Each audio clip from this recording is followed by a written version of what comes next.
যাবেন কোথায়? মাচাদহে আমার শ্বশুর বাড়ি। 2 মাসের মধ্যে ওখান থেকে কোনো চিঠি পাইনি। বড় চিন্তায় আছি জানো। কাজের সূত্রে আমি থাকি বাইরে, আমার বউ থাকে বাপের বাড়িতে। এবার তাকে নিয়ে যেতে এসেছি। তা ভালো, কিন্তু সন্ধে হয়ে গেছে যে, এখন আর কোথায় যাবেন? রাতটা বরং স্টেশনেই কাটিয়ে দেন। না হে, এ মাত্র তো মাইল 3 পথ। সারাদিন কিছু খাওয়াও হয়নি, বড় ক্লান্ত লাগছে জানো।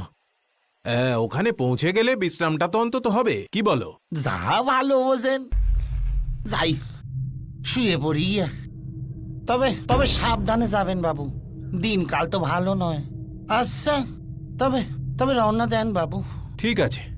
আচ্ছা ভাই, ফেরার সময় দেখা হবে। ভিডিওটি ভালো লাগলে চ্যানেলটি সাবস্ক্রাইব প্লিজ।